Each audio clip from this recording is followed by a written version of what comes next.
So you're someone with multiple passions and multiple interests, but you're probably struggling to kind of focus your mind, organize your ideas, drive action, and kind of amplify your creativity, which is why I want to share the tools and resources that I use kind of on a day-to-day basis to kind of do just this. And in case you're new to my channel, why do I have credibility to talk about this? I'm an engineer in the tech space. I'm also pursuing oil painting right now. I'm a certified fitness coach in kind of the lifting space. I also do public speaking and content creation. So, you know, there's a lot going on. I'm also a geographer. I travel the world. And this is the things that I have been using over the years.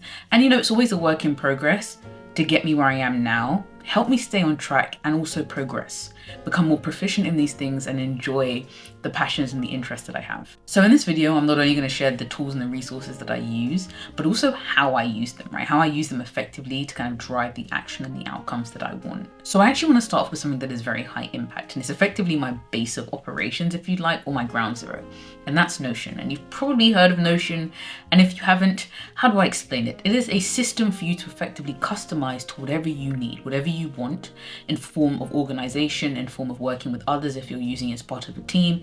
But effectively, you can build out, like I said, a base of operations that works with what you need and what you are trying to achieve. Now, I'm actually going to kind of shift over to my computer so that I can show you how I use Notion to achieve all of the things that I want as a multi-passionate, multi-interested person.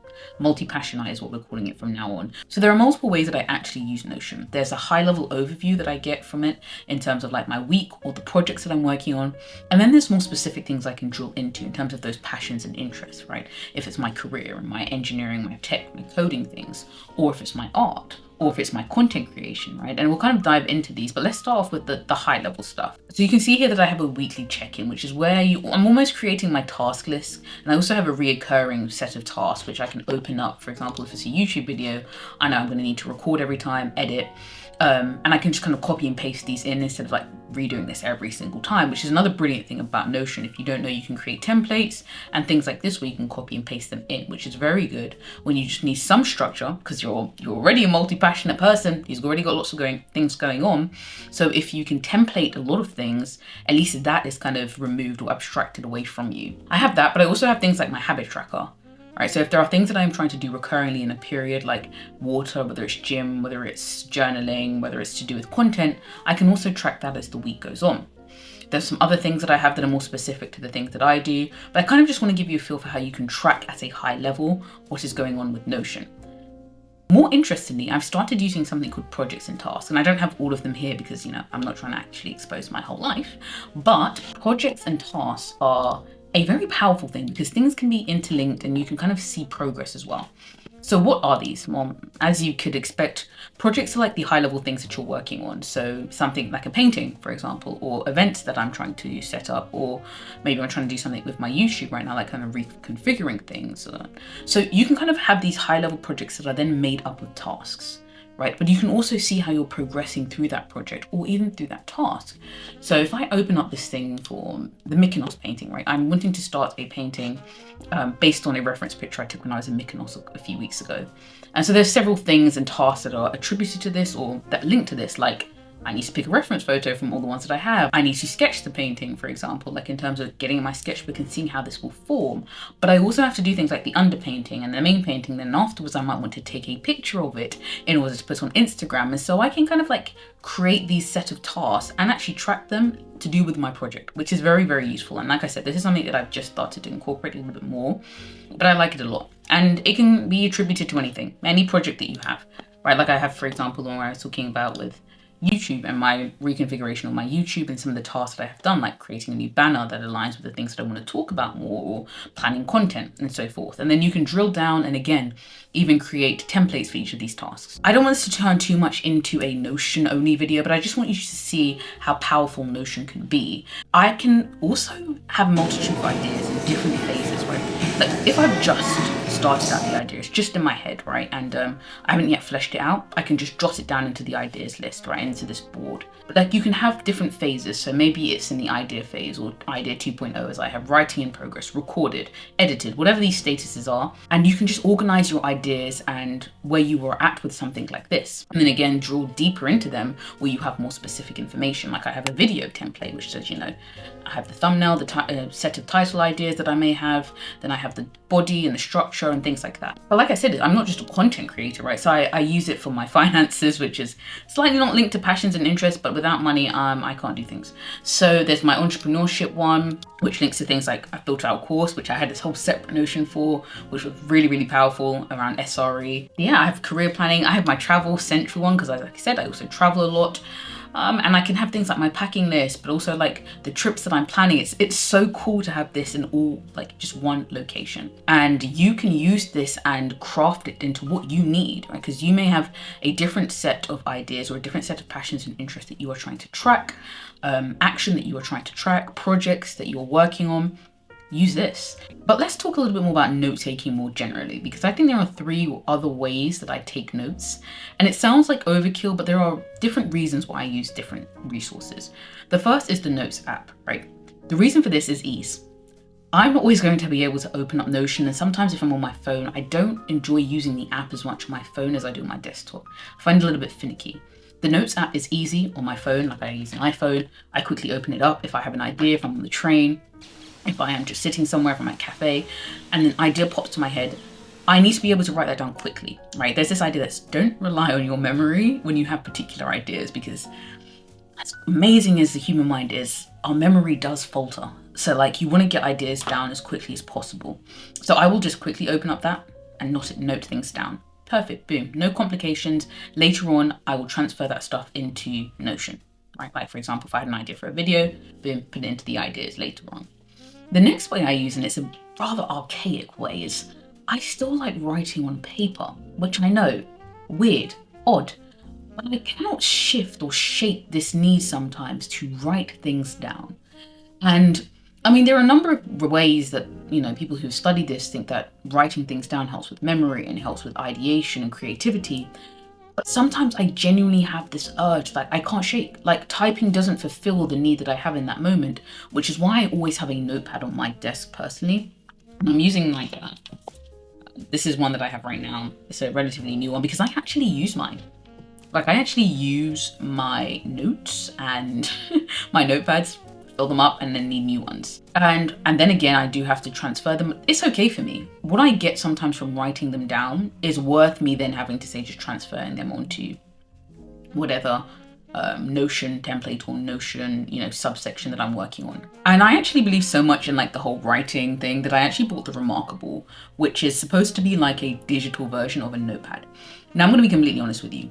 I still draw towards my notepad, like my physical pen and paper notepad, more so than this. So I wouldn't say it's necessary to go out and spend however much on a tool like this. You can if you want, and I've seen some people make great use of this, and I will try again with this, but I just wanted to be very honest with you guys. Pen and paper does it fantastically for me. And the final thing that I use in terms of note-taking or ideation, when it's like things that I need to get out of my head, is an app called Freeform. And this is more note-taking, I would say, in the form of images, because I can create effectively mind maps here, and I can have pictures on my phone, words on my phone, text that I can include, and I can connect these out in whatever way that I want, whatever configuration I want, and it can just become as big or as small as you want. And like I said, this is relatively new for me, but I have found that it's very useful for things that I have a heavy visual element to them, right? Like it can be sometimes to do with if I have an idea for a painting, but also if I have an idea again for the events and things like that, then I can bring these together in this way. And I like using this sometimes. And also if I do something big on that, then I can always export it as well, export it into my Notion. So that is another very powerful thing that I like. Now let's talk about something that is slightly different in terms of resource. It is still pen and paper, but you don't have to do this in a pen and paper format, but it's actually journaling. And before, wait, don't go anywhere. You're like, oh God, someone else is talking about journaling. Because for years, I couldn't get with journaling. I couldn't get with the prompts and all this stuff until I read The Artist's Way, which speaks about something called morning pages. Now, the purpose of morning pages is to effectively get your stream of consciousness out in that period. You write 3 pages in a journal. I use this one that I got from Capcut, and I just kind of customized mine. It just says morning pages on it. But effectively, the aim of this is to just write 3 pages, right? Just whatever's on your mind. It doesn't have to be anything. It doesn't need to be profound. And if you are somebody who has a lot of ideas in their head, a lot of thoughts going through their head, this almost brain dump in the morning can be very, very useful for setting you up for the rest of the day. So this is kind of a tool, kind of a resource, but I found this very, very useful over the months. I haven't been doing this for years. And it's the most consistent I've ever been with anything that looks like journaling, if I'm being honest with you. And I do feel lighter, and I enjoy that kind of moment I have with myself, just whatever. It doesn't even have to be to do with your passions and interests. It's just whatever is in your mind at the moment. Had a cup of tea this morning. Thinking about painting I'm gonna do. Anywho, I remember that thing I was watching last, like anything you want, just get it out. So the next thing I want to talk about is actually artificial intelligence, or the AI assistant that we know as ChatGPT. And yes, I'm a techie, so of course I played around with ChatGPT pretty much as soon as it came out, or as soon as it became really well known, and I've been using it on and off ever since. Now, there are several ways that you can use this as a multi-passionate person, right, or someone with multiple interests. You can use it to help organize your ideas. If you have, say, an idea for a book, right, and you have like a rough idea or a rough draft, but you're thinking about how this is really going to come together, right? You know the things that you want to include based on the work that you've done previously, or the things that you've been thinking about, but you're just not quite sure about how to bring this into a coherent structure. That is the type of thing that you could use something like ChatGPT for. Or if you have an idea for an application and you want some base code, right? Perhaps the passion that you have is around coding and you're thinking about building out a solution to a problem that you have, or something that you're trying to bring forward into the world. Then you can use things like ChatGPT to get the boilerplate code. You can have conversations back and forth about content ideas, and you can give ChatGPT context, right? For example, say you want to make some TikToks on some ideas that you have, and you know that this has done well in the past. Chat, how could I, leverage what I know about things in the past to help me with the future? Or even with the imaging side of it, and I think it's DALL-E if I remember correctly, you may have ideas about a painting that you want to conceptualize, and you kind of know in words what you're trying to do, and you have a vision in your head, but you want to see some things, right? Basically, I wouldn't say in the flesh, but you want to see some things visually, right? You want to visualize these ideas, and you can give these prompts to ChatGPT or to DALL-E, and it may come up with some things that you may want to draw into your portfolio of reference images. So there are so many ways that you can use this. I mean, if you are trying to formulate a new workout plan because maybe lifting and fitness or whatever is a part of your mosaic of the things that you're interested in, but you're kind of getting bored and you want to change things up, and you're like, I want to create a program that hits this, that, and that, you can use ChatGPT for that.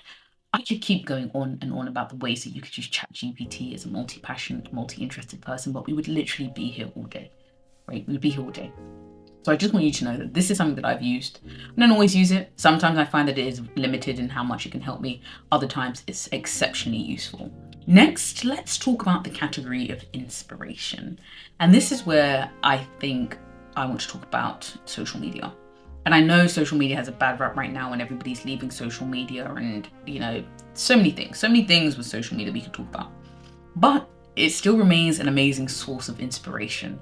And there are 2 main things that I kind of want to talk about. The first is Pinterest. Wow. Pinterest? Yeah.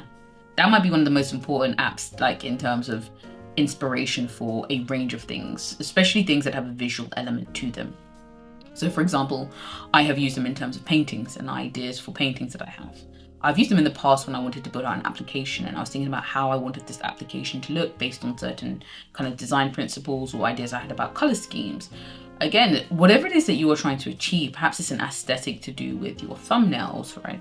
Or artwork for the front cover of your book. Like whatever it is, you can use Pinterest to kind of draw these ideas together. And the beautiful thing about it is it has a very powerful algorithm that is very, very good, I think very, very good at taking what it's learning from the things that you're selecting, the pins that you're creating, and then suggesting new things that you would like. I think this is, well, obviously this is like the crux of Pinterest, is how powerful and how accurate the algorithm is, because then you can create these boards for a specialized purpose, right? But let's talk about more the typical socials, which I guess would be Instagram, Twitter. I love using Instagram for this purpose as well, but I have separated accounts. So I use, again, Instagram for my art and to get inspiration for my art. And the only things I will click on and interact with in that account is art, because I don't want my For You page to become convoluted with things that are not linked to this, right? I don't want to be distracted by things. And here is where it's really important if you are someone with multiple passions and multiple interests. You're a multi-passionite. You don't really want to keep getting sucked into things, especially if you're on track or you're on a project in a particular moment, right? And you're going to Instagram. That was like Instagram versus Pinterest. Put them together, we get interest. Wait a minute, did I just interest? Anywho. And it's not necessary that when you have them separate, you need to, create a following. That's not the goal of these particular Instagram accounts. It's for you to curate a space that will have suggestions that link to the interest that you have in the moment, the project that you're working on, the skill you're trying to develop. It could go the same with fitness, because you could have accounts that are related to fitness and workouts and things like that, if that's your interest. Or if it's coding and engineering, then you will follow accounts and you'll interact with information and accounts that link specifically to that thing. Right, and then you have all these, it's almost like a database, right? But the database is specific and constantly updated and links to what other people are putting out. And you can just access it. It's easy to tab to different accounts actually on Instagram. Very, very simple. So that's something that I really like. I know people use Twitter a lot. Or X, apologies. I'm not a huge user of Twitter, X, but I can see its value. But people sought or seek a lot of inspiration from that platform, right? And they're able to ascertain a lot from it. They're able to get a lot from the platform, from the different accounts they follow in a similar way, right? It's a big part of socials and getting the most out of it as a multi-passionite is curation. And as much as we can have these resources and these tools, how you use the tool is always going to be more important. The curation of the tool or of the platform, of the area, is super important in order for you to get the most out of it, which is why I kind of wanted to show you not only the tools themselves, but how I use them. Now, the last category is about tools that I use for creation themselves. And this could be quite specific to what I'm doing at the moment, but there's two that I wanted to draw out because I think they could be universally useful, right? Others are more specific to my particular passions and interests. The first, though, is Canva. I have used Canva for everything from creating rate cards to banners for YouTube, to digital products and guides, to I have created thumbnails on it. I have done so much with Canva, and it is such a versatile tool and resource for somebody who has multiple passions and interests. I cannot really emphasize just how useful this tool is. And again, there is a free version of this, and the free version is very, very good. It's not like one of those things I think where the free version is trash and you have to kind of level up to the paid, although I do. It's a very powerful tool, and no matter what it is you're trying to achieve, especially if you're trying to do things as a solo, like self-publish things or create your own thumbnails and things like that, create your own digital art or move things around, interact with potentially clients, create presentations, this is a great tool. So that's the first one. The second one is more for video content creation. Now, I know a lot of people today are kind of sharing their passions and their interests in the digital form or in terms of videography. And that's kind of why I wanted to drop this one in, because I found that Capcut, again, another free tool, is very useful. I also use Final Cut Pro. And I use Final Cut Pro, I think, because I'm used to that software. I've been using it for a while, for a good few years. But I use it now in conjunction with Capcut. And Capcut is the free one. And you can do so much with it. There are so many ways you can edit videos, you can add automatic captions and things like this. So whether, content creation and videography is the passion itself, or it's the vehicle that you're using to share your passions and interests, whether it's to do with reading, whether it's to do with writing, whether it's to do with painting, whether it's to do with engineering, crocheting, horse riding, whatever it is, and you're sharing that with your community and the people around you through videos, Capcut. So that's it. And I'm going to leave a link to all of the tools that, there are actually a link for. Some of them was, like I said, on Notepads, so that won't work as well. But The Artist Way, I will link if you're interested in the theory behind this and you're interested in reading that book, which links to the journaling. For the others, the simple links to websites that I will leave for you guys. I hope this is useful, and we will continue on this movement of the multi-passionite, and I will see you in the next video.